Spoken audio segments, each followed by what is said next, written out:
राधे राधे दोस्तों। हमारी कहानी 6 बेटियों का बाप शिक्षाप्रद कहानी। 5 बेटियों की माँ होना कोई मामूली बात नहीं होती। सबसे ज़्यादा मुश्किल तो तब बढ़ती है जब पति ही बेटियों से नफरत करता है। पहली बेटी पैदा हुई तो ससुराल वालों ने झूठे मुँह मुबारकबाद दी थी, मगर एक के बाद एक बेटियों की पैदाइश से ससुराल वालों ने मेरा जीना मुश्किल कर दिया था। शायद जिस गांव में मैं रहती थी वहां पर एक औरत को सम्मान तभी दिया जाता है जब वह बेटियों के साथ साथ बेटों के भी मां बने। जब मेरे यहाँ चौथी बेटी पैदा हुई तो पति ने उस बेटी को देखना भी गंवारा ना किया और सास मुझे अस्पताल में अकेला छोड़कर वापस आ गई। जब तबीयत कुछ ठीक हुआ तो अपनी फूल सी बेटी लेकर मैं खुद ही घर की तरफ बढ़ी। जब मैं अस्पताल से बाहर निकली तो एक गरीब बूढ़ी औरत बाहर बैठी थी। मुझे देखकर खुश हुई और बच्ची को मांगने लगी। मैंने बच्ची को दिया तो कहने लगी, परेशान मत हो, एक दिन तुम्हारा पति तुम्हें ज़रूर मानेगा। मैं थोड़ा सा मुस्कुराई। घर आते ही मुझ पर मुसीबतें टूट पड़ी थी। पति ने मेरा स्वागत थप्पड़ मारकर किया था। सास ने मुझसे मेरी बेटी को लेकर बिस्तर पर पटकने के अंदाज में रखा और कामों को मेरे हाथ में पकड़ा दी। मेरी जेठानी जो 3 बेटों की माँ थी, बात बात पर बेटों की माँ होने का रौब जमाया करती थी। मैं खामोशी से सबका सब्र का घूंट पीती रही। जिंदगी गुजरने लगी। मेरी बच्चियों को बाप और दादी का प्यार नहीं मिला। अक्सर मैं सोचा करती कि बेटियां भी तो भगवान की बनाई हुई होती हैं। सब कुछ भगवान के हाथ में होता है, जिसे चाहे बेटा दे, जिसे चाहे बेटी दे। फिर क्यों इसका कसूर एक औरत को ही ठहराया जाता है। धीरे धीरे समय बीतता गया और मैं एक बार फिर से प्रेग्नेंट हो गई। 4 बेटियों के बाद अब मेरी भी यही राय थी कि अब मुझे भगवान बेटा दे दें, ताकि इस बार मैं सास और पति की भरोसे पूरा उतर सकूं। समय जैसे जैसे गुजर रहा था मेरा डर बढ़ते चला जा रहा था। मेरे पति मुंबई में काम करता था। इस बार तो उसने साफ साफ कह दिया था कि अगर इस बार भी तुमने को जन्म दिया तो मैं तुम्हें डिवोर्स दे दूंगा। उनकी इस धमकी से मेरा शरीर कांपने लगा था। मैं पूरा दिन रोती रहती और भगवान से प्रार्थना करती रहती, पर शायद मेरी मुसीबतें अभी ख़त्म नहीं हुई थी। उस रात जब अस्पताल में मुझे होश आया तो नर्स मेरे सर के पास खड़ी थी। मुझे होश आता देखकर मुस्कुराते हुए बोली, मुबारक हो, आपने एक प्यारी सी बेटी को जन्म दिया है। उसके यह शब्द मुझे सदमे में ले जा चुकी थी। मेरी आंखों से आंसू बह रहे थे। एक बार फिर मैं और मेरी बेटी एक खतरनाक पाप की सज़ा भुगतने वाले थे। मेरा दिल चाहा कि मेरी सांसें वहीं रुक जाए और मैं इस मुसीबत से बच जाऊं, मगर यह मुमकिन नहीं था। वह नन्ही गुड़िया रो रही थी। मैं उसे सीने से लगाकर रो रही थी। काश वह किसी और के यहाँ जन्म ले ली होती। यहाँ बेटी की सूरत मेरी गोद में डाल दी जाती, लेकिन मैं भगवान की राय में राजी थी। यह 5 फूल मुझे मेरी जान से भी बढ़कर थी, मगर अब मैं पति और सास से तंग आ चुकी थी।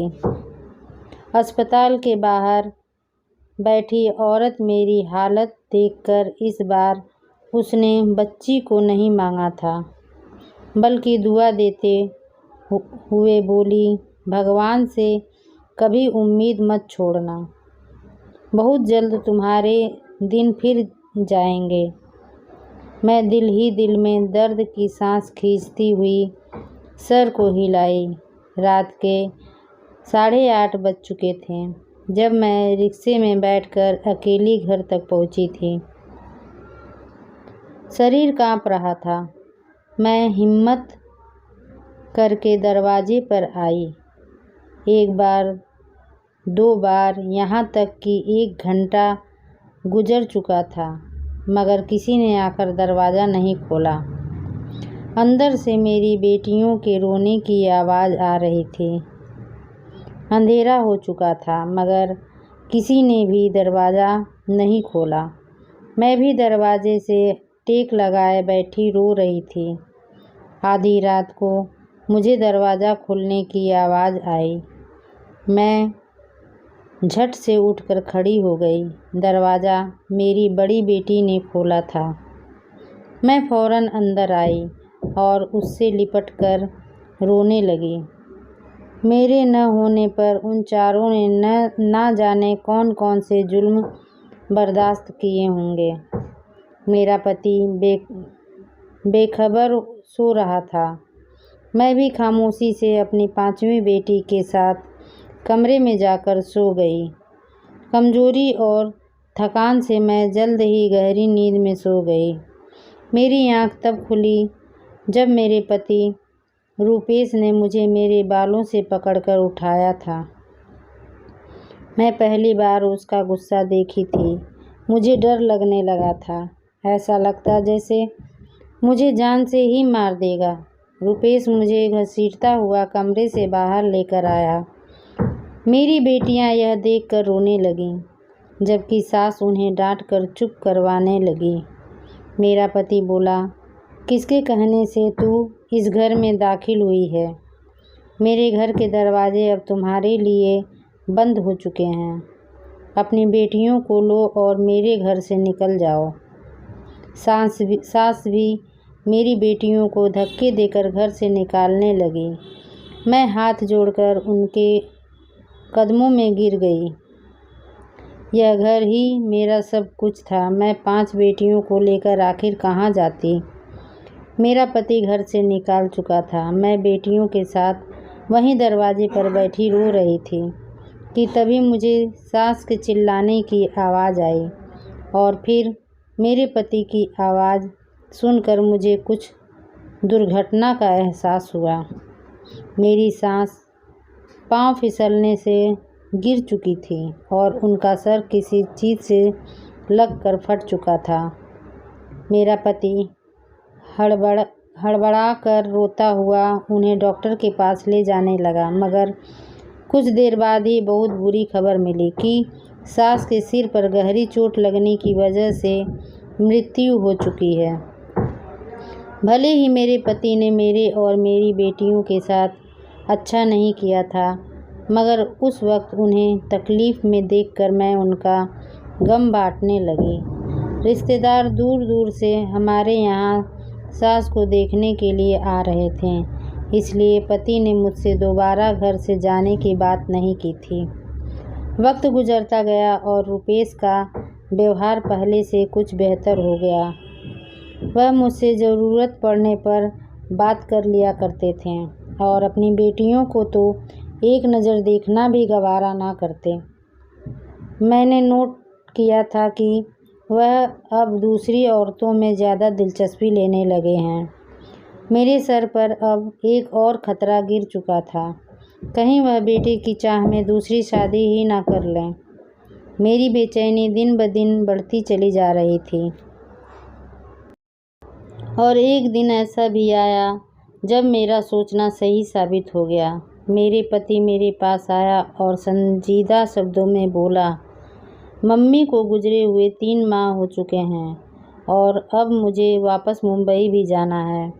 मैं मुंबई जाने से पहले दूसरी शादी करना चाहता हूँ, क्योंकि तुम तो बेटियाँ पैदा करने की मशीन बनी बैठी हो। यही ख्वाहिश मेरी माँ भी दिल में समाये दुनिया से चली गई। पति का यह शब्द मेरा खून खौला दिया था। पहले की मुसीबतें कम थी क्या जो अब मेरे सर पर सौतन भी लाना चाहते थे। मैं उन्हें समझाने लगी, मगर वह उल्टा सोच रखने वाले इंसान मेरी बात कहाँ सुनते। उस रात मैं बहुत रोई। मुझे मेरी ज़िंदगी एक बोझ लगने लगी थी। दिल चाहा कि मैं खुद को इस दुनिया से आज़ाद कर दूं, मगर जब ख्याल अपनी बेटियों की आता तो फिर इस इरादे को भुला देती। सुबह हुई तो मेरा शरीर बुखार से तड़प रहा था। पहले तो पति ने ध्यान नहीं दिया, मगर जब मेरी तबीयत ज़्यादा बिगड़ने लगी तो मुझे डॉक्टर के पास ले गया।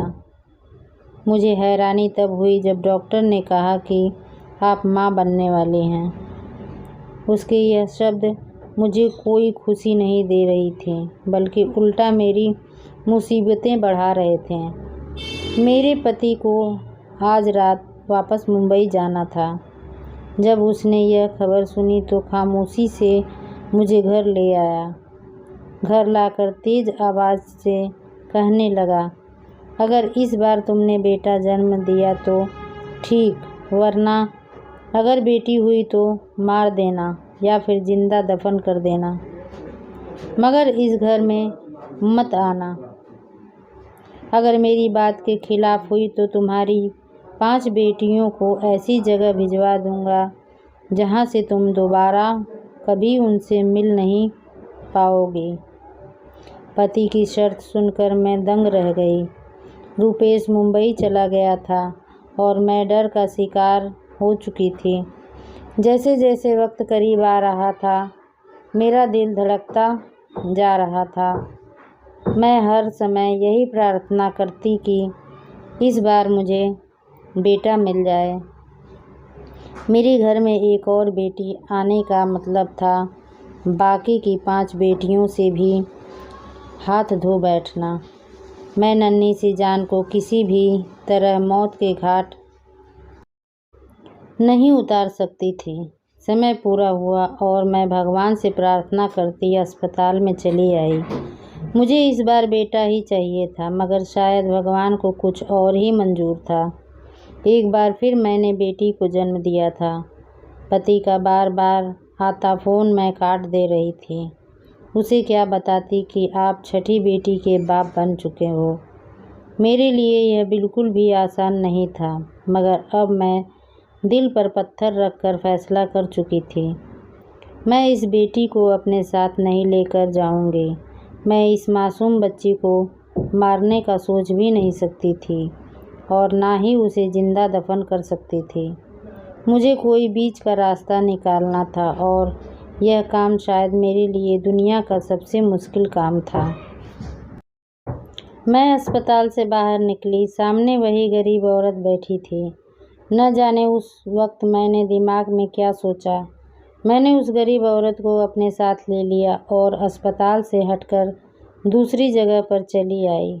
वह औरत हैरान थी, मगर जो बात मैंने उससे कहा उसे सुनकर वह एकटक मुझे देखने लगी। कुछ देर खामोश रहने के बाद उसने हाँ में सर हिलाया और मेरी बेटी को मेरी गोद से उठा लिया।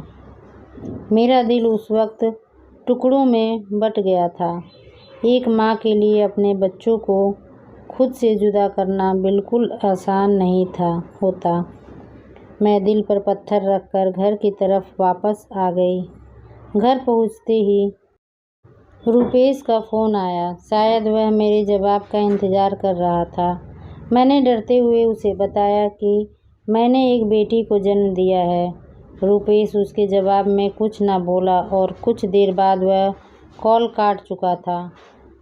वक्त गुजरता गया और रुपेश को गए हुए 3 साल बीत गए। इस दौरान वह एक बार फिर वापस कश्मीर नहीं आए थे और ना ही मुझसे कभी बात करने की कोशिश की थी।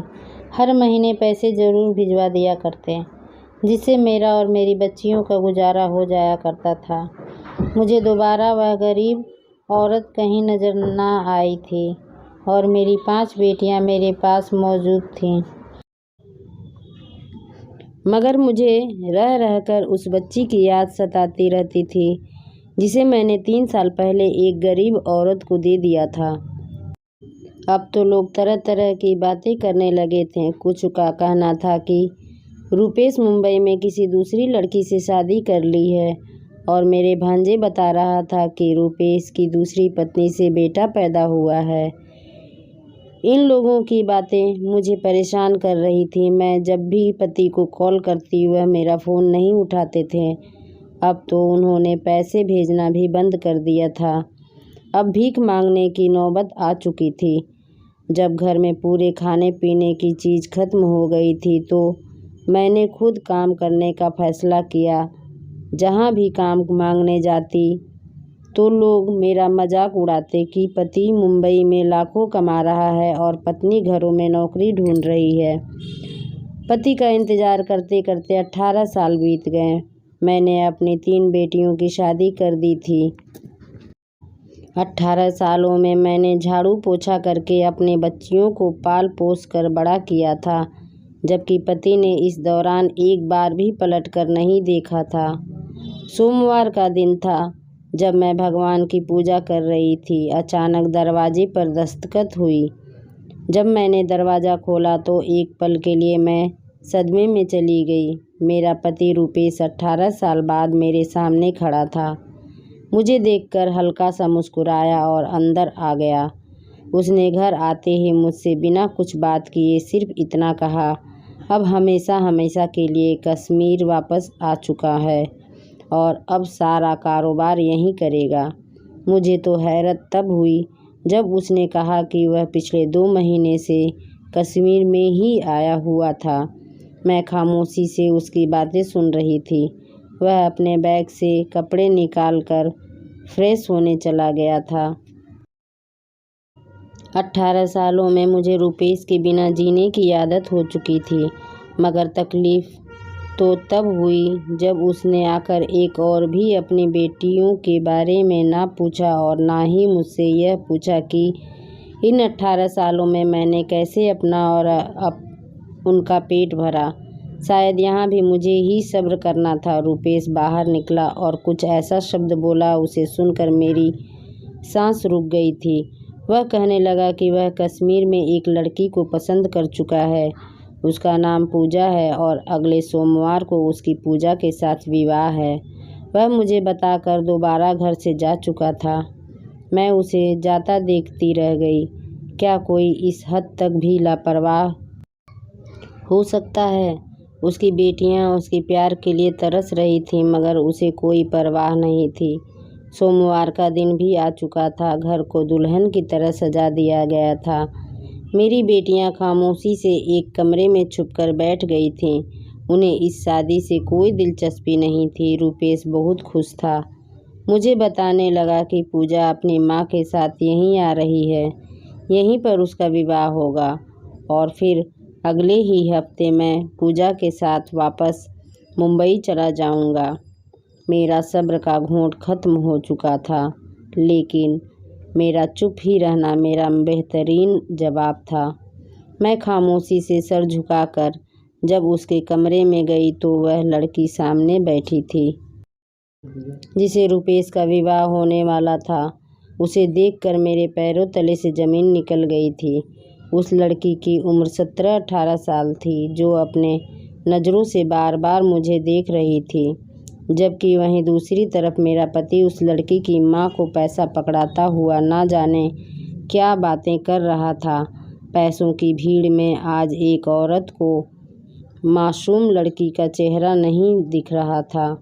तभी रुपेश की कॉल आई और वह खामोशी से कमरे से निकल गया। मैंने जब उस लड़की की माँ को देखा तो मुझे लगा कि मैं इन्हें पहले भी कहीं देख चुकी हूँ, मगर कहाँ, यह याद नहीं आ रहा था। वह औरत भी बार बार मुझे ही घर घूर रही थी। मैं जल्दी से कमरे से निकल गई और अपने दिमाग पर जोर देने लगी। पंडित आ चुके थे। तभी मेरे दिमाग में ख्याल आया और मेरे होश उड़ गए। यह कैसी मुसीबतें टूटने वाली थीं। मेरा शरीर सुन्न होने लगा था। तब मैं बाहर निकली और जाकर पूजा की माँ को पकड़कर अपने सामने किया और मैं उसे देखकर बोली कि तुम वही औरत हो ना जिससे मैंने अपनी बेटी को दी थी। मेरी बात सुनकर वह हक्की बक्की रह गई थी और बोली, हाँ मैं वही हूँ, मगर तुम कौन हो? राजेश सवालिया नज़रों से हमें देख रहा था। मैं गुस्से से बोली कि मैं वही औरत हूँ जिसने 18 साल पहले अपने इसी पति के डर से अपनी बेटी को तुम्हारे हवाले किया था। यह खबर किसी पाप की तरह गिरी थी। रुपेश घबराया हुआ था। वह औरत सीने पर हाथ रखकर जमीन पर बैठ चुकी थी, जबकि पूजा हैरत से मुझे देखने लगी थी। जब रुपेश होश में लौटा तो उस औरत से सवाल करने लगा। वह औरत अब मालदार हो चुकी थी, लेकिन मेरी बात को सच मान गई। पूजा मेरी और रुपेश की बेटी है। अगर एक पल भी देर हो जाती तो न जाने कौन सी मुसीबत टूट पड़ती। रुपेश अपना बाल पकड़ता जमीन पर गिर चुका था और होश आते ही घर से बाहर निकल गया था। उसको बेटियों से नफरत थी, मगर जो पाप करने जा रहा था वह बहुत बड़ा था। पूजा जमीन पर बैठी रो रही थी और मैं बेबसी से उसे रोता देखकर उसे सीने से लगाकर रोने लगी। रुपेश को घर से गए काफ़ी देर हो चुका था। 2 दिन गुजर चुके थे और फिर दरवाजे पर एम्बुलेंस आई, जिससे रुपेश को उतार कर घर लाया गया। उसका 2 दिन पहले एक्सीडेंट हुआ था। उसकी एक टांग टूट चुकी थी। उसकी जुबान दांतों में आकर कट चुकी थी। वह बोल नहीं सकता था। जैसा भी था, मेरी बच्चियों का बाप था। बेटियां कहाँ बाप को तकलीफ़ में देख सकती हैं। जब मेरी बेटियां रुपेश की सेवा करती, वह नज़र झुकाकर रोने लगता था। पूजा से उसने दोबारा कभी नज़र नहीं मिलाया था और ना ही पूजा कभी रुपेश के सामने जाना चाहती थी। कुछ दिनों के बाद रुपेश ने अपना सारा धन अपनी 6 बेटियों के नाम कर दी और अपने बेटियों से माफ़ी मांगी और अब सब खुश रहने लगे। दोस्तों, आपको कहानी कैसी लगी? यदि अच्छी लगी हो तो इसे लाइक शेयर ज़रूर करिएगा।